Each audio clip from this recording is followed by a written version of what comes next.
ಹಿಂದೂಸ್ತಾನದ ಪರವಾಗಿ ದೊಡ್ಡ ಖರ್ಗೆ ಇದ್ದಾರೆ, ಪಾಕಿಸ್ತಾನದ ಪರವಾಗಿ ಸಣ್ಣ ಖರ್ಗೆ ಇದ್ದಾರೆ.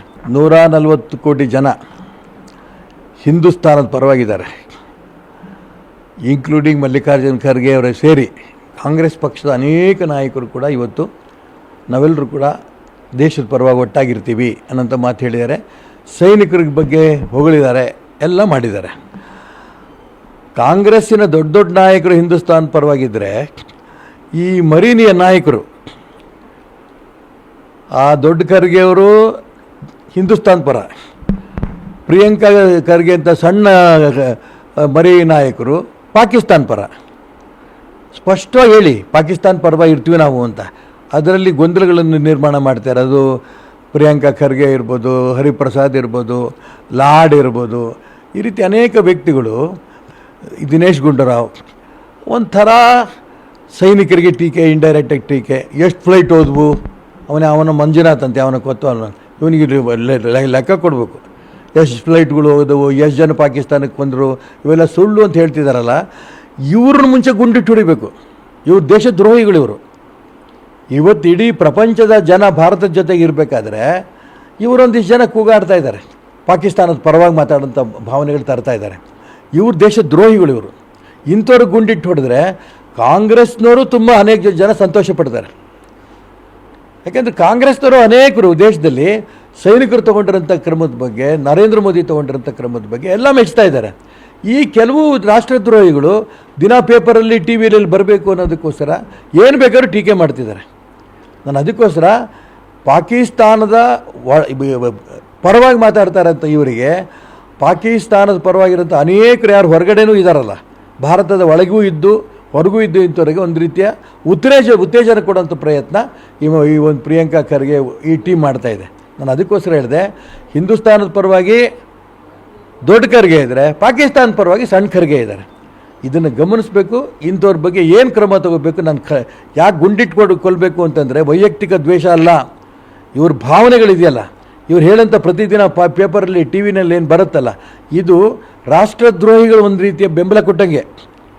ಇದನ್ನು ಗಮನಿಸಿ ಇದ್ರದ್ದು ಏನಾರು ಒಂದು ಕಾನೂನು ತಂದು ಈ ರೀತಿ ರಾಷ್ಟ್ರದ್ರೋಹದ ಹೇಳಿಕೆ ಕೊಡೋರ ಬಗ್ಗೆ ಗುಂಡಿಟ್ಕೊಂಡ್ರೆ ಹೊರಗಡೆ ಇನ್ಮೇಲೆ ಈ ರೀತಿ ಮಾತಾಡೋದು ಖಂಡಿತ ದೇಶದಲ್ಲಿ ಕಮ್ಮಿ ಆಗುತ್ತೆ, ಅದು ನಿಂತೋಗುತ್ತೆ. ಇದು ಮೊದಲನೇದು. ಸಮಾವೇಶ ಮಾಡ್ತಾರೆ ನಮ್ಮ ರಾಜ್ಯದಲ್ಲಿ ಮುಖ್ಯಮಂತ್ರಿಗಳು, ಉಪಮುಖ್ಯಮಂತ್ರಿ ಸಿದ್ದರಾಮಯ್ಯನವರು, ಡಿ ಕೆ ಶಿವಕುಮಾರು. ನಾನು ಇಷ್ಟು ಮಾತ್ರ ಹೇಳಬಲ್ಲೆ, ಯಾವುದಾದ್ರೂ ಒಂದು ಹಳ್ಳಿಗೆ ಹೋಗಿ ನೀವು ಆ ರಸ್ತೆಗೆ ಒಂದು ಗುಂಡಿಗೆ ಮಣ್ಣು ಹಾಕ್ಬಿಟ್ರಿ ಸಾಕು, ನೀವು ನಿಜಕ್ಕೂ ಕೂಡ ಮುಖ್ಯಮಂತ್ರಿ, ಮಂತ್ರಿ, ಕಾಂಗ್ರೆಸ್ ಸರ್ಕಾರ ಇದ್ದಿದ್ದಕ್ಕೆ ಸಾರ್ಥಕ ಆಗುತ್ತೆ. 1.5 ವರ್ಷದಲ್ಲಿ ಒಂದು ರಸ್ತೆ ಮಾಡಿದ್ದೀರ ಇಡೀ ರಾಜ್ಯದಲ್ಲಿ, ಅಲ್ಲ ಯಾವ್ದಾರು ಒಂದು ಹಳ್ಳಿನಲ್ಲಿ ಒಂದು ಬಿಲ್ಡಿಂಗ್ ಕಟ್ಟಿದ್ದೀರ ಯಾವುದಾದ್ರೂ? ಏನೇನಿಲ್ಲ. ಶಾಲೆಯ ಮಕ್ಕಳು, ಹಳ್ಳಿನಲ್ಲಿರೋಂಥ ಮಕ್ಕಳು, ಅನೇಕ ಶಾಲೆಗಳು ಬಿದ್ದೋಗಿದ್ದಾರೆ. ಹೊಸ ಶಾಲೆ ಕಟ್ಟಿದ ಆಮೇಲೆ ಬಿದ್ದೋಗಿರೋಂಥ ಶಾಲೆಗೆ ರಿಪೇರಿ ಮಾಡೋಂಥ ತೀರ್ಮಾನ ತೊಗೊಂಡೇನೋ ಹಣ ಬಿಡುಗಡೆ ಮಾಡಿದ್ದೀರಾ? ಯುವಕರಿಗೆ ಹಣ ಬಿಡುಗಡೆ ಮಾಡಿಲ್ಲ, ಹೆಣ್ಮಕ್ಳು ಬಿಡುಗಡೆ ಬರೀ ಗ್ಯಾರಂಟಿ ರೈಟ್, ಗ್ಯಾರಂಟಿಗಳ ಮುಖಾಂತರ ನೀವು ಸರ್ಕಾರ ಅಧಿಕಾರಕ್ಕೆ ಬಂದಿದ್ದೀರಿ. ಗ್ಯಾರಂಟಿ ಎಷ್ಟು ದಿನ ಇರುತ್ತೆ ನೋಡೋಣ, ನಾನು ಅದ್ರ ಬಗ್ಗೆ ಮಾತಾಡಲ್ಲ.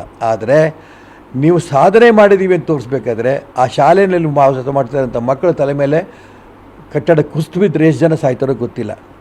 ಪ್ರತಿನಿತ್ಯ ರಸ್ತೆಯಲ್ಲಿ ಓಡಾಡ್ಬೇಕಾದ್ರೆ ದಿನಾ ಈ ಸರ್ಕಾರಕ್ಕೆ ಬೈಕೊಂಡು ಹೋಗ್ತಾರೆ, ಗುಂಡಿಗಳು ಅಂತ. ಅದಕ್ಕೋಸ್ಕರ ಹೇಳ್ತೀನಿ, ರೈತರಿಗೆ ಅನುಕೂಲ ಆಗೋಂಥ ಏನೋ ಕೆಲಸಗಳು, ಬಡವರಿಗೆ ಆಗೋಂಥ ಅನುಕೂಲ ಕೆಲಸಗಳು, ಮಕ್ಕಳಿಗೆ ಅನುಕೂಲ ಆಗೋಂಥ ಕೆಲಸಗಳನ್ನು ಈ ಸರ್ಕಾರ ಮಾಡಿ ಆಮೇಲೆ ಸಾಧನೆ ಸಮಾವೇಶ ಮಾಡಿದ್ರೆ ಒಳ್ಳೆಯದು. ಅದು ಬಿಟ್ಟು ಸರ್ಕಾರಿ ನೌಕರರಿದ್ದಾರೆ, ಅವ್ರ ಮುಖಾಂತರ ಬಸ್ ಹತ್ತರಲ್ಲೇ ಅಂತ ಬಸ್ ಹತ್ತುತ್ತಾರೆ, ದುಡ್ಡು ಕೊಡ್ತಾರೆ, 500 ರೂಪಾಯಿ 1000 ರೂಪಾಯಿ ಒಂದು ದಿನಕ್ಕೆ ಕೊಡ್ತಾರೆ, ಊಟ ಹಾಕ್ತಾರೆ.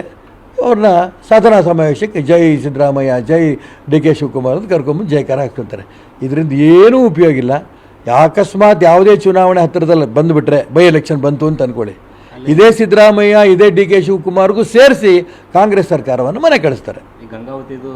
ಮಾಡ್ಕೊಳ್ಳಪ್ಪ, ನಾವೇನು ಬೇಡ ಅನ್ನಲ್ಲ. ನಿಮ್ಮದೇ ದುಡ್ಡು, ಬಡವ್ರ ತೆರಿಗೆ ದುಡ್ಡು, ಸರ್ಕಾರದ ದುಡ್ಡು, ನಿಮ್ಮ ದುಡ್ಡಿಂದ ಮಾಡ್ಕೊಳ್ಳಿ. ಸಿದ್ದರಾಮೋತ್ಸವ ಅಲ್ಲ, ಜಮೀರ್ ಅಹಮದೋತ್ಸವ ಮಾಡ್ಕೊಳ್ಳಿ, ನಾನೇನು ಬೇಡ ಅನ್ನಲ್ಲ. ನಿಮ್ಮ ದುಡ್ಡನ್ನ ಮಾಡ್ಕೊ.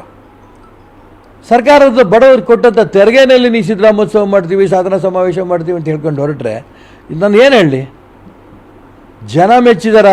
ಒಂದು ಹಳ್ಳಿಗೆ ಹೋಗಲಿ, ಒಬ್ಬರೇ ಹೋಗಲಿ, ಸಿದ್ದರಾಮಯ್ಯನವರು, ಡಿ ಕೆ ಶಿವಕುಮಾರು, ಜಮೀರ್ ಅಹಮದ್ ಆರಾಮಾಗಿ ಒಂದು ಹಳ್ಳಿಲಿ ಒಂದು ಸಣ್ಣ ಹೋಟ್ಲಲ್ಲಿ ಟೀ ಕುಡಿತಾ ಕೂತ್ಕೊಳ್ಳಿ.